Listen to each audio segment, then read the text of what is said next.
آج شب برات کی انتہائی رحمتوں والی، برکتوں والی، عزتوں، مغفرتوں اور سعادتوں والی رات ہے۔ آج ہی وہ نصیبوں والی گھڑیاں ہیں جب اللہ تبارک و تعالی نبی پاک صلی اللہ علیہ وسلم کی امت میں سے بنو کلب کی بکریوں کے بالوں کی تعداد کے مطابق لوگوں کی مغفرت فرمائے گا۔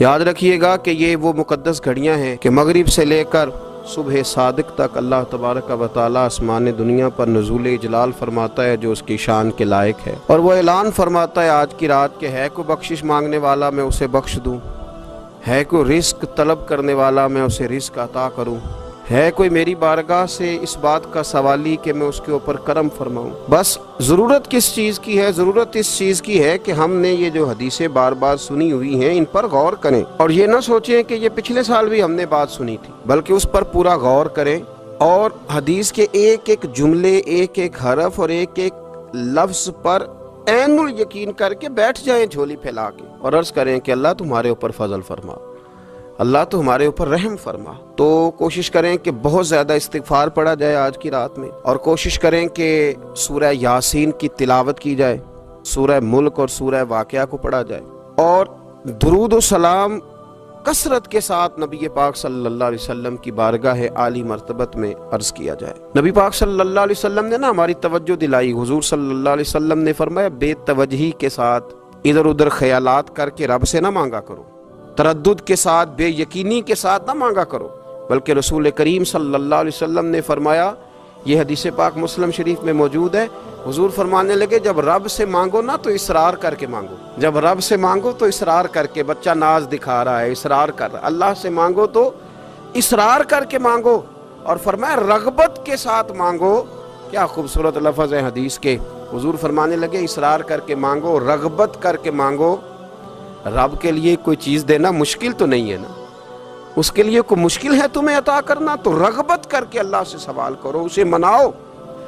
حضرت عبداللہ ابن عمر رضی اللہ تعالیٰ عنہ فرماتے میں حضور کی مجلس مبارکہ میں بیٹھا تھا، ابو داؤد شریف میں موجود ہے، کہتے ہیں حضور دعا مانگ رہے تھے۔ دعا کیا تھی؟ دعا حضور یہ مانگ رہے تھے، رب اغفر لی، یا اللہ ہمیں بخش دے، وتب علیہ، اللہ ہماری توبہ قبول فرما، انک انت التواب الرحیم، بے شک تو توبہ قبول کرنے والا اور رحم کرنے والا۔ حضور دعا مانگ رہے تھے، اے اللہ رب اغفر لی، یا اللہ ہمیں بخش دے، وتب علیہ، اور ہماری توبہ قبول فرما، انک انت التواب الرحیم، بے شک تو توبہ قبول کرنے والا اور رحم کرنے والا۔ حضرت عبداللہ ابن عمر فرماتے اس ایک دعا کو ایک ہی مجلس میں ایک ہی جگہ بیٹھ کر میرے نبی پاک نے اپنی زبان اطہر سے 100 مرتبہ ادا فرمایا۔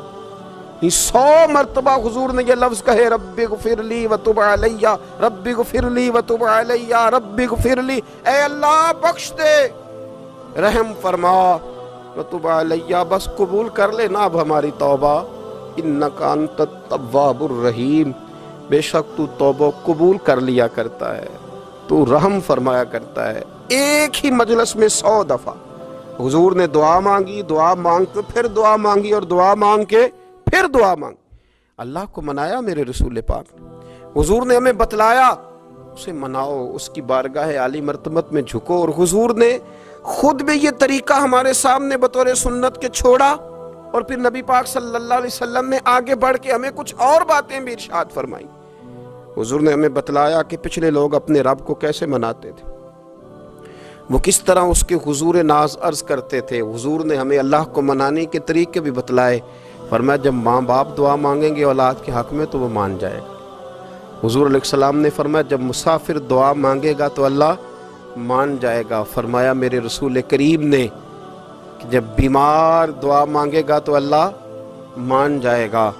اور سید عالم علیہ السلام فرمانے لگے جب تمہارے ضعیف، کمزور، مجبور لوگ دعا مانگیں گے تو اللہ مان جائے گا۔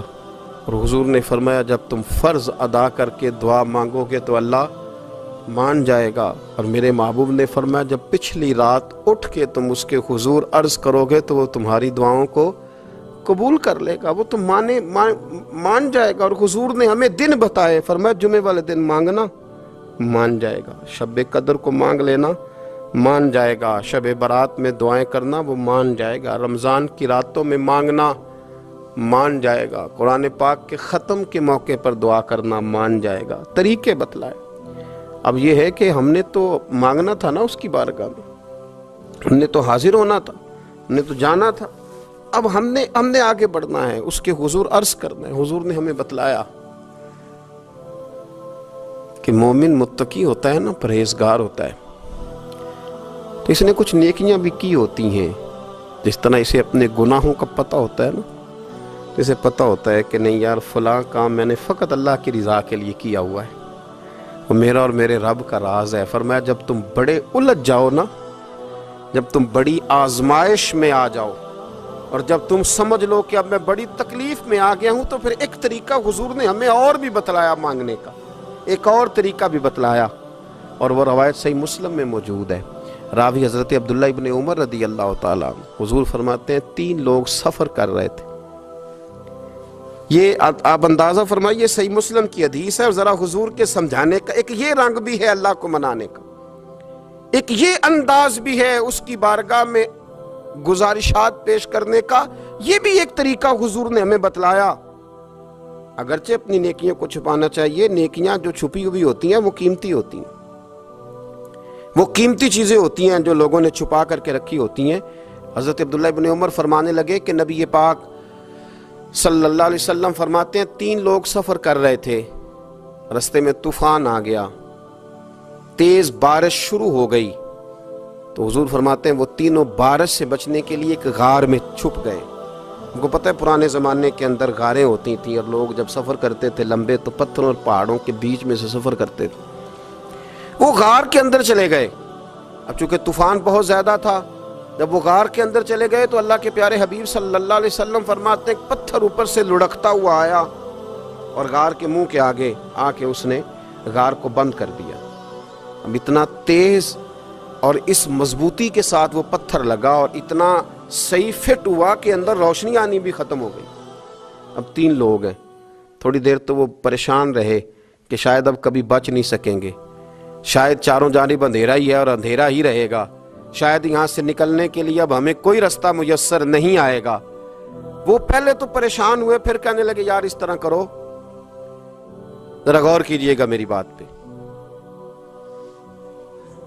فرمایا اس طرح کرو, اگر کوئی زندگی میں نیکی کی ہے نا تو ذرا اس نیکی کو یاد تو کرو, اور یاد کر کے اس مالک کے حضور عرض تو کرو, وہ کریم ہے, کوئی آنکھو شاید من جاوے تے گل کم تتڑی دا بن جاوے, عرض تو کرو. تو ان میں سے یہ آپ اندازہ فرمائیے, یہ بات بیان کون کر رہا ہے؟ یہ مدینے والے رسول بیان کر رہے ہیں, یہ نبی پاک علیہ السلام نے بیان فرمایا. یہ وہ کہانی ہے جو ہمیں ہمارے نبی پاک نے سنائی, رسول کریم علیہ السلام نے ہمیں بتلائی. یہ داستان محبت. حضور فرمانے لگے ایک نے ان میں سے ہاتھ اٹھائے, اور اس نے انداز کیا چھیڑا, عرض کرنے لگا اللہ تو جانتا ہے نا میں نے بکریاں رکھی ہیں, میں غریب ہوں, مزدور ہوں, اور مالک تو یہ بھی جانتا ہے کہ میرے بچے بھی ہیں, بیوی بھی ہے, پر میں جب بھی گھر لوٹا ہوں تو دودھ میں نے بچوں اور بیوی کو پہلے نہیں دیا, بوڑھے ماں باپ کو پہلے دیا. اللہ میں نے ان کے ساتھ ہمیشہ کرم کے بازو کھول کر معاملہ کیا. وہ غار میں تنہا بیٹھے ہیں اور اپنے مالک کو منا رہے ہیں. عرض کرتے ہیں اللہ تجھے یاد ہے نا ایک رات جب میں بڑی دیر سے لوٹا تھا, لکڑیاں کاٹتے, درخت تلاش کرتے, مجھے دیر ہو گئی, میں دیر سے لوٹا تھا, نیت یہ کر رکھی تھی کہ دودھ سب سے پہلے ماں باپ کو پلاؤں گا. مالک جب میں لوٹا تو وہ بوڑھے تھک کر کے سو گئے تھے. میری بیوی نے مجھے کہا کہ بچوں کو پلا دو, وہ سو گئے. تو میں نے کہا نہیں, میرے ذمے ہے ان بوڑھوں کے دل کو ٹھنڈا کرنا, ان سے پیار کرنا. اللہ بیوی مانگتی رہی, بچے طلب کرتے رہے, میری ٹانگوں میں گھومتے رہے, بار بار آتے رہے, پر میں نے دودھ نہیں پلایا. اے مالک فجر ہو گئی, آفتاب طلوع ہونے کا وقت آ گیا, پر میں نے ماں باپ کے بیدار ہونے کا انتظار کیا. اے اللہ وہ جب اٹھے تو ان کی آنکھوں میں جو میرے لیے دعا تھی اور ان کے سینوں میں جو میرے لیے کرم تھا, اگر تیری بارگاہ میں وہ نیکی قبول ہے تو مالک پھر رحم فرما، نہ اس مشکل سے آسانی عطا فرما۔ سنو سنو، رسول کریم صلی اللہ علیہ وسلم فرماتے ہیں کہ اس بندے کی دعا مکمل ہوئی تو پتھر تھوڑا سا سرک گیا، اور اتنا سرکا کہ آسمان نظر آنے لگا۔ جس نے ماں باپ کو منایا ہے، ان سے پیار کیا ہے، پھر یہی بات وسیلہ بن جائے گی رب کے ماننے کا، پھر یہ وسیلہ بنے گی، اللہ اس سے مان جائے گا۔ پھر رسول کریم صلی اللہ علیہ وسلم فرمانے لگے،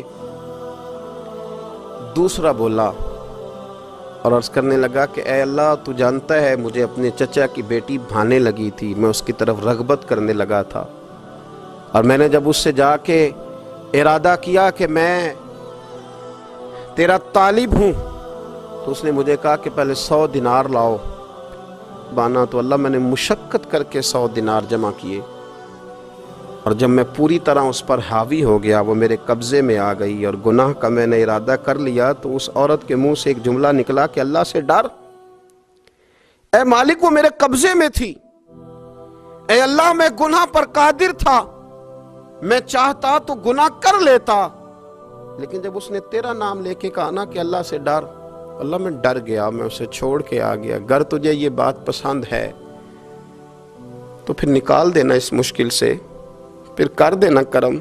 اللہ میری بھی تو چڑھتی جوانی تھی نا، میں بھی تو سب کچھ کر سکتا تھا، پر تیرے لیے، تیری خاطر میں لذت گناہ سے باز رہا، تو اللہ تو رحمت فرما دے۔ حضور فرماتے ہیں اس کی دعا مکمل ہوئی تھی کہ پتھر تھوڑا اور سرک گیا۔ پھر تیسرا بولا، اور اس نے بول کے کہا، اے اللہ، ایک مزدور کو، ایک دیہڑی دار کو، ایک غریب کو میں نے کام پہ رکھا ہوا تھا، یہ تیرا اور میرا راز ہے اللہ۔ وہ مزدور، وہ دیہڑی دار میرے پاس کام پہ لگا تھا، کچھ چاول میں نے اس کی اجرت مقرر کر دی کہ تو کام مکمل کرے گا تو میں تجھے دوں گا۔ اور جب اجرت لینے کا وقت آیا تو وہ بگڑ کر ناراض ہو کر چلا گیا، میں اسے ڈھونڈتا رہا، وہ مجھے ملا نہیں، میں نے اس کے چاولوں کی قیمت کاروبار میں انویسٹ کر دی، اس کا تھوڑا سا سرمایہ پر میں نے کھایا نہیں۔ پھر وہ اس سے میں کاروبار کرتا رہا، اور اتنا کاروبار کیا کہ بہت ساری گائیں اور ان کے چرواہے تیار ہو گئے۔ وہ سالوں کے بعد لوٹا، میں نے اس غریب کا مال کھایا نہیں بلکہ بڑھایا، محفوظ کر کے رکھا۔ وہ سالوں کے بعد لوٹا اور کہنے لگا میرا مال، تو میں نے کہا وہ ساری گائیں تیری ہیں، وہ چرواہا تیرا ہے، یہ سارا کچھ تیرا ہے۔ تو کہنے لگا تو مجھ سے مذاق کرتا ہے، میں غریب کہاں اور گاؤں اتنی بڑی گائیں کہاں، تو مذاق کرتا ہے۔ تو میں نے کہا مذاق نہیں، میں نے اپنے رب سے ڈر کے تیرے مال کی حفاظت کی، یہ تیرا ہے۔ اے اللہ، میں کھا بھی تو سکتا تھا نا، پر تجھ سے ڈر کر میں نے وہ سارا محفوظ رکھا۔ اللہ اگر تجھے میری یہ ادا پسند ہے تو پھر آج مان جانا، آج راضی ہو جا۔ اللہ کے رسول فرماتے ہیں اس کی دعا مکمل ہوئی تھی کہ پتھر لڑکا اور ان کے لیے رستہ بن گیا، وہ باہر آ گئے۔ تو حضور نے ہمیں بتلایا کہ وہ تمہاری نیکیاں جو چھپی ہوئی ہیں۔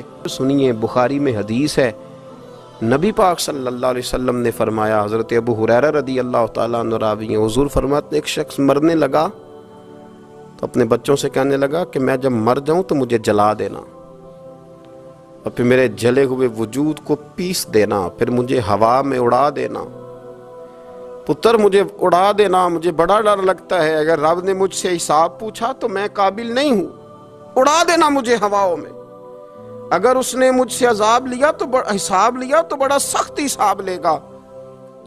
حضور فرماتے ہیں، بخاری میں موجود ہے، اس کے بچوں نے اسی طرح کیا، اس کے مرنے کے بعد اسے جلایا، ہوا میں اڑا دیا۔ اللہ کے محبوب فرماتے ہیں رب کریم نے حکم دیا زمین کو کہ اس کے ذرات کو جمع کرو، زمین نے ذرے جمع کیے، خدا نے حکم دیا تو اس کا وجود پھر سے اسی شکل میں آیا۔ تو رب کریم نے فرمایا یہ جو تو نے وصیت کی تو کیوں کی؟ اللہ جانتا ہے کہ نہیں جانتا؟ یہ کی تو کیوں کی؟ تو رو پڑا، کہنے لگا اللہ میرے اندر تو طاقت نہیں تھی تیرے سامنے کھڑا ہو کے حساب دے سکوں، تجھے منانے کے لیے تیرے خوف سے ڈر گیا، میں ڈر گیا۔ اگرچہ ہمارے بزرگوں نے لکھا ہے کہ آج یہ وصیت کرنا، اس رنگ میں یہ طرز اختیار کرنا درست نہیں، لیکن آپ غور فرمائیے کہ نبی پاک علیہ السلام فرماتے ہیں جب اس نے کہا نا اللہ تجھ سے ڈر کے یہ کیا، تو رب کریم نے فرمایا جا پھر میں نے تیری مغفرت کر دی۔